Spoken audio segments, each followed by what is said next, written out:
ব্যাংকের হিসাব মিলকরণের বিবরণী। ব্যাংকের হিসাব মিলকরণের বিবরণীটা মিলকরণ, তাই তো। আমাদের ব্যাংকের হিসাব মিলকরণের বিবরণী মানে ব্যাংকের ক্যাশবুকের সাথে আমাদের যে ক্যাশবুক আছে তার সাথে পাসবুকের ব্যালেন্সকে মিলকরণ করব। কারণ ব্যাংকের হিসাব মিলকরণের বিবরণীতে আমরা কি মিল করব? ক্যাশবুকের ব্যাংক ব্যালেন্সের সাথে ক্যাশবুক ব্যাংক ব্যালেন্স,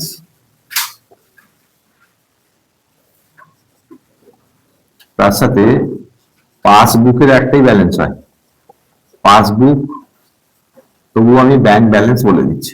পাসবুকের একটাই ব্যালেন্স, ও ক্যাশ ব্যালেন্স হয় না। পাসবুক হচ্ছে আমাদের ব্যাংক কি করে, পাসবুকটাকে আপডেট করে দিয়ে দেয় যে তারিখে বলবে সেই তারিখে। আর ক্যাশবুক হচ্ছে আমাদের কাছে থাকে ডাবল কলাম ক্যাশবুক, যেখানে থাকে আমরা একটা ক্যাশ কলাম একটা ব্যাংক কলাম। সেই ক্যাশ কলাম আর ব্যাংক কলামের দুটো কলাম থাকে। ক্যাশ কলামটা নিয়ে আমাদের ব্যাপার না, আমাদের ব্যাংক কলামটাকে নিয়ে ব্যাপার। আমরা ক্যাশবুকের দুটো কলামে, ক্যাশ কলামে কি বসানো আমার দেখার দরকার, ব্যাংক কলামে বসিয়েছে না বসায়নি দেখি, তাই তো। ক্যাশবুকে যদি আমরা একটুখানি ক্যারেক্টারটা দেখে নিই, এটা যদি ক্রেডিট সাইড হয়, ক্যাশবুকে এটা যদি ডেবিট সাইড হয়, তাহলে এইদিকে সমস্ত এক্সপেন্সেস গুলো বসে, খরচগুলো। আর এদিকে সব ক্যাশবুকের, তাই তো, ক্রেডিট সাইডটা মানে বাই সাইডটা, এটা টু সাইডটা, এগুলো সব ইনকামস গুলো বসে। বুঝা গেল? তাহলে ব্যাংকের এখন কিছু লিখতে হবে না, এখন শুধু শুনে না, শুনে নিলে বুঝে যাবে। তাহলে ব্যাংকের হিসাব মিলকরণ বিবরণীতে আমরা কি শিখছি? আমাদের যে ক্যাশবুকের ব্যাংক ব্যালেন্স আর পাসবুকের যে ব্যালেন্স তার সাথে মিলকরণ করছে। তো বিভিন্ন কারণে ক্যাশবুকের ব্যাংক ব্যালেন্সের সাথে পাসবুকের ব্যাংক ব্যালেন্সটা মেলে না একটা নির্দিষ্ট ডেটে। আমি যদি একটা ডেট ধরছি 31/12/2024, এর ডেটটা কিন্তু একটা ভাইটাল, এক একটা ডেটে এক রকম ব্যালেন্স হয়ে যাবে। সেই জন্য আমরা একটা ডেট পয়েন্ট ডেট ধরে নিলাম 31/12/24। তার মানে 31/12/24-এ আমি ক্যাশবুকটাকে বন্ধ করেছি। ক্যাশবুক বন্ধ করে আমার ব্যাংক ব্যালেন্স ধরে বেরিয়েছে, ক্যাশবুকের ব্যাংক ব্যালেন্স ধরে বেরিয়েছে। ক্যাশবুকের এদিকটা হচ্ছে ইনকামস, ইনকামস থেকে খরচটা যদি বাদ দিয়ে দিই, তাই তো, ক্যাশবুকের ব্যাংক ব্যালেন্স আছে বাইরের দিকটা থেকে, তুই দিয়ে ব্যাংক ব্যালেন্স যদি বার করে ধর 1.5 লক্ষ টাকা ব্যাংক ব্যালেন্স বেরিয়েছে। এটা হচ্ছে সিবি ব্যালেন্স। সিবি মানে ক্যাশবুক ব্যালেন্স। এই ক্যাশবুক ব্যালেন্স কথা বললাম, দেখতে না এখানে পালিস এটা এখানে সরে চলে। তাহলে ক্যাশবুকের ব্যাংক ব্যালেন্সটা কি করে বেরোয় বোঝাতে পারলাম? ক্যাশবুককে বন্ধ করলে যে সিবিটা বেরোয় সেটা হচ্ছে ক্যাশবুকের ব্যাংক ব্যালেন্স বেরোয়। ক্যাশবুকে দুটো ব্যালেন্স থাকে, একটা ক্যাশ ব্যালেন্স, একটা ব্যাংক ব্যালেন্স। ব্যাংকের কলামের আয়ের সাথে ব্যাংকের কলামে যদি এক্সপেন্সেসটা মাইনাস করে যে ব্যালেন্সটা পড়ে থাকলো সেটা হচ্ছে ব্যালেন্স সিডি। ওই ব্যালেন্সটাই 31/12-তে যে ব্যালেন্সটা, ওটা ক্যাশবুকের ব্যাংক ব্যালেন্স। কথা বোঝা গেল? আর পাসবুকের ব্যালেন্স আমরা কি করে বুঝবো? পাসবুক যদি আমরা ব্যাংকে নিয়ে যাই বা আমাদের যে মেশিন গুলো আছে ব্যাংকের, সেই মেশিনে ওরা আপডেট করে দিয়ে দেবে, বা নিজে আপডেট করে আমরা নিয়ে চলে আসি 31শে ডিসেম্বর যে আমার কত ব্যালেন্স আছে। ধরো 31শে ডিসেম্বর আমার ব্যালেন্স আছে 1,20,000 টাকা। এটা কিন্তু পিবি ব্যালেন্স। তার মানে ডেট একই, যার অঙ্ক করছি সেও একই। অত ক্যাশবুকের ব্যাংক ব্যালেন্সটা 1,50,000 আমি করেছি 31শে ডিসেম্বর, আবার পাসবুকের ব্যালেন্স 1,20,000 টাকা দেখাচ্ছে ওই ডেটে। তফাৎ বোঝাতে পারলাম? তাহলে এই তফাৎটা দুজনের কেউই ভুল করছে না। ও ব্যাংক ব্যালেন্স যেটা করে তোমাকে দিল পাসবুকে ব্যাংক, সেটাও ঠিক, আর আমি যেটা হিসেব করেছি ক্যাশবুকের ব্যালেন্সটাও ঠিক। তাহলে আমাদের কাজটা কি? আমাদের কাজটা হচ্ছে এই 30,000 যে গরমিল হলো, এই সাথে যে গরমিলটা হলো 30,000-এ 30,000-এ, তাহলে বিভিন্ন কারণে এই গরমিল গুলো হয়, পার্থক্য গুলো হয়। যেমন আমি একটা বলছি, ধরো cheque issued, cheque issued, issued মানে কেটেছিলাম ₹10,000 but not presented. Cheque issued একটা ডেট দিয়ে দিলাম অ্যাজ অন ধরো 20/12/2025 সালে। এটা কোশ্চেনটা বলতে পারলাম? তার মানে তোমাকে একটা প্রশ্ন বলছে, একটা কজ বলছে, কারণ বলছে যে 10,000 টাকা একটা চেক আমি কেটেছি যাকে কেটেছি সে আমার তো পাওনাদার, কেউ তো আমার কাছে পায় তবে তো চেকটা কেটেছি।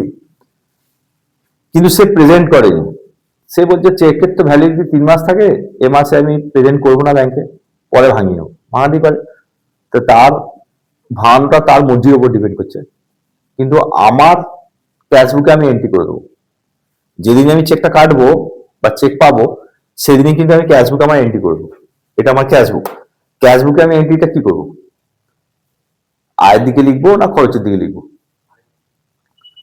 চেক কেটেছি মানে এটা খরচের দিকে লিখবো। যদি আমি চেক রিসিভ করতাম ইনকামস এর দিকে লিখবো।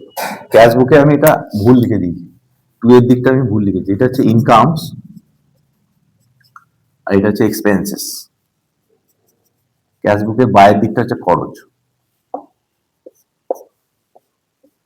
বাইরের দিকে ধরো স্টেশনারি, বাইরের দিকে ফার্নিচার কিনেছি, বাইরের দিকে ওয়েজেস দিয়েছি, স্যালারি দিয়েছি, পারচেস করছি, সব তো বাইরের দিকে। জার্নালটা কি হয়? Purchase account debit to bank, cheque দিলে bank, purchase account debit to cash. তাহলে বাই পারচেস বলে আমার ক্যাশবুকে বাইরের দিকে, যদি ক্যাশে করি ক্যাশ কলমে লিখি, আর যদি চেকে করি ব্যাংক কলমে লিখি, এই তো কনসেপ্ট। তাহলে খরচ হলে আমরা বাইরের দিকে লিখি, আর ক্যাশবুকে কোনো আয় হলে আমরা 2 এর দিকে লিখি, ইনকামস। এটা হচ্ছে ইনকাম। তাহলে এবার বলে আমি চেক কেটেছিলাম, চেক ইস্যু করেছিলাম, খরচ করেছি, কাউকে দিয়েছি, তাহলে আমার ব্যাংক ব্যালেন্সটা কমবে না বাড়বে?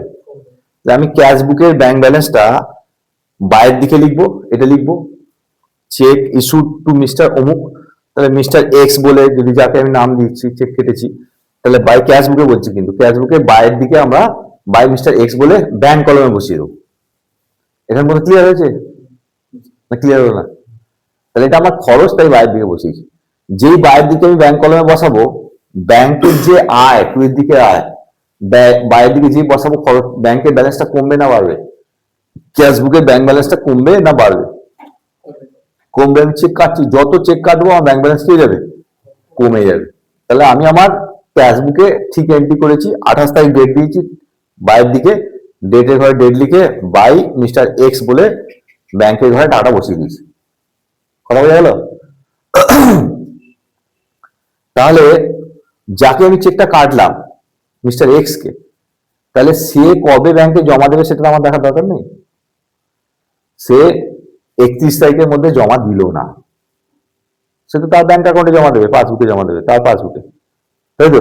তার ব্যাংক অ্যাকাউন্টে জমা দেবে, ব্যাংক আবার ক্লিয়ার করে এটা দেবে। তাহলে cheque issued but not presented, present সে করেনি, তাহলে আমি আমার কমিয়ে দিয়েছি। পাসবুক কি কমলো? আমার পাসবুকের ব্যালেন্স কি কমেছে? আমি তো ক্যাশবুক কমিয়ে দিলাম 31 তারিখের মধ্যে, এটা কনফার্ম তো ক্যাশবুক কমিয়েছি। তুমি যদি না নিয়ে যাও, চেকটা না ভাঙাও, ব্যালেন্সটা আমার কমবে কি করে? বোঝা গেল? তাহলে পাসবুক ব্যালেন্স অ্যাজ ইট ইজই আছে। কথা ক্লিয়ার? এবার আমরা করবোটা কি? বুঝতে পেরেছি ক্যাশবুক কমে গেছে, পাসবুক কমেনি, কনফার্ম হলো। এবার যদি আমাকে অঙ্কটা করতে বলে, স্টেটমেন্টটা তৈরি করতে বলে, ব্যাংক ব্যালেন্স অ্যাজ পার, এই ব্যাংক স্টেটমেন্ট করো, bank balance as per cashbook balance তোমার দেওয়া আছে, মানে এই টাকাটা দেওয়া আছে, এই 1.5 লক্ষ টাকাটা দেওয়া আছে। তাহলে আমরা অঙ্কটা 1.5 লক্ষ টাকা দিয়ে শুরু করবো। তাহলে লিখবো bank balance as per cashbook বলে সেকেন্ড কলমে 1,50,000 টাকা লিখে দেবো, এই টাকাটা আগে ব্যালেন্সের টাকাটা। এবার এই আইটেমটা cheque issued but not presented, এই 10,000 টাকাটা ফলে আমার ক্যাশবুক ব্যালেন্সটা বাড়িয়েছি না কমিয়েছি? এই 10,000 টাকার চেকটা যে আমি কেটেছি, এটাই তো ট্রানজাকশনটা, এর ফলে আমার ব্যাংক ব্যালেন্সটা কমিয়েছি না বাড়িয়েছি? কমিয়েছি। তাহলে আমি এখন ক্যাশবুক ব্যালেন্সকে সমান করতে চাই, কি করলে সমান হয়ে যাবে ওর সাথে? মানে একবারে 30,000 সমান হয়ে যাবে না, এটা একটা আইটেম। এই 10,000 টাকাটা আমি যোগ করবো না বিয়োগ করবো?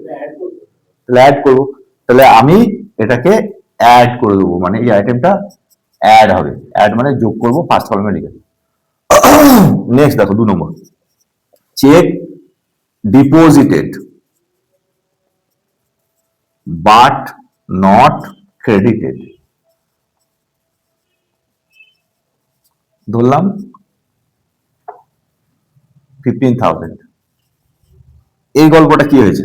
চেক আমি জমা দিয়েছি, কিন্তু ব্যাংক সেটা ক্রেডিট করেনি। ব্যাংক ক্রেডিট করা মানে ব্যাংক তোমার পাসবুকে জমা করে, এবং সেই ডেটটাও কিন্তু এই ডেটের মধ্যে।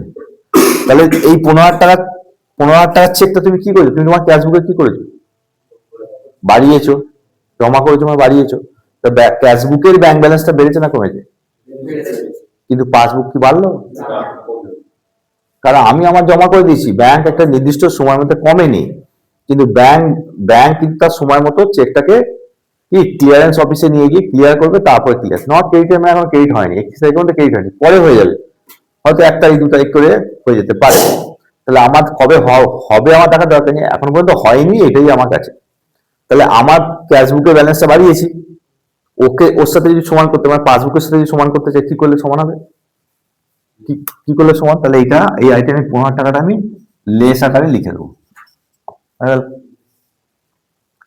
হলো 3 নম্বর পয়েন্ট বুঝল। Bank credited bank interest